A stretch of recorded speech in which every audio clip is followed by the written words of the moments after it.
Well, YouTube, it is I, Rob Brinlow. I have literally just watched the 50th anniversary of Doctor Who, the Day of the Doctor, and to prove it, it's probably not the best thing, but just to prove that this is not backwards, it's the date, just to prove it mainly, and the fact that my alarm clock changes many colours, as you can see. Come on, there you go. See, I have a brilliant alarm. Anyway, on to important matters. The Day of the Doctor. Day of the Doctor is basically what the Doctor did, what the John Hurt Doctor did, and the reason why he did it. Um, I thought it was okay. I'm not going to go ahead and say, oh, it's fantastic and all that, etc. I was kind of.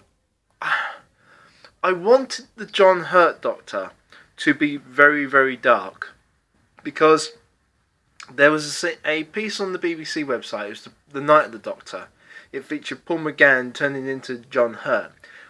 But in that, it kind of explains, well, it shows why he became John Hurt.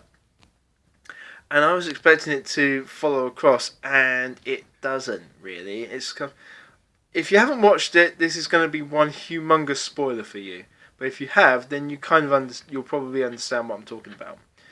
Um, the Doctor is on Gallifrey, and he basically gets a gun and basically writes "No more" into a wall, and then smashes through it a different one, leaving the message "okay," and rams a load of Daleks, and then basically buggers off. He then goes down to the Forbidden Vault and nicks the world's, well, the most destructive weapon called the Moment.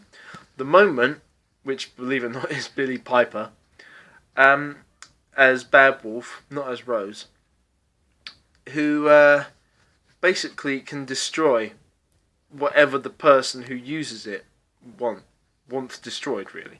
In which case, he wants both the Time Lords and the Daleks to be destroyed. All from, I don't know if it's in existence, but generally. Now, originally, he uses it, and then Gallifrey burns, and then all the Daleks died out. But then he turns into Christopher Eccleston, and then obviously into David Tennant, and then Matt Smith. Now, it says that David Tennant's version of the Doctor basically is regretting it, and Matt Smith's version is trying to forget it.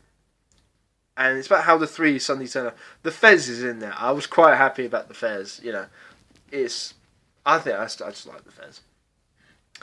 And then obviously it's the conversations between them three. And then at the same time there are a bunch of Zygons there who, if you remember from the original series, they're shape shifting, red sort of squidgy. Kind of looks like octopus tentacles, but with a mouth, a proper face in the middle. I sound like Gavin Stacey. Please don't mouth what I just said. I'll get in trouble for this. And they want to take over the planet because theirs got destroyed at the beginning of the Time War. And so I'm just checking the time. And they basically want to take ours as recompense for the fact that the Time War just took over it. And then they go to a thing called the Black Vault, which has got all the stuff that's been confiscated, including Captain Jack's time vortex manipulator, which has still got 2 trips left on it. And he left it to UNIT. And then at the end of it, you know, I'm going to skip ahead a bit. There's a lot of chatting between the Doctors and, you know, why they are the way they are. And then all of a sudden, all 3 of them appear and in front of the Moment. And it says he will use it. If you remember the episode where David Tennant turns into Matt Smith, the Oracle of Gallifrey says he has the Moment and he will use it. Well, he doesn't. What they do is they steal Gallifrey. And the one thing that is really cool, actually, is when the High Council of Gallifrey are in the war room, they see this message that says Gallifrey stand by. And then the Doctor, who's it? John Hurt appears. No, I tell a lie. Matt Smith appears. Then David Tennant. Then John Hurt. And then suddenly you see like you see the old versions of traveling through time and space in the TARDIS in the time vortex. So you see like the David Tennant one, the Matt Smith one. Then you see the John Hurt version, which is a little bit downgraded. But then suddenly, one of them says, "I've gone one I've gone one better. I've invited. I've brought myself along, all 12." And you see 12 different TARDISes, and suddenly you hear a voice say, "Not 12, 13." And you see Peter Capaldi. You don't see his TARDIS, but you see him like that. Hasn't Peter Capaldi got huge eyes? It's like a bloody saucer for a plate of milk, you know, or something. They're enormous. I mean, I think he could potentially be good. I was quite not sure. Quite not sure. I was not sure at first about Matt Smith or David Tennant when they first. Sorry, I'm checking time again. When they first arrived, but they've actually grown on me. I'm quite happy with them. But Peter Capaldi, I saw him in Torchwood, the one about the children, and the 4, 5, 6, and he was okay in that. I really hope that I'm wrong again for the third time. Don't tell the wife; she thinks she's right all the time. But I really want him to be good. But it's those eyes; they're just like that all the time. And no, it's more like that all the time. It's really bloody creepy. I'm not joking. So, Day of the Doctor, I thought was okay at best. If I had to give it a mark out of 10, I'd probably give it about a 6. It's going to hopefully be good. And the very end, which I really did like actually, the Doctor is walking around, Matt Smith Doctor, he's walking around the TARDIS and he says, "Clara once asked me, do I dream?"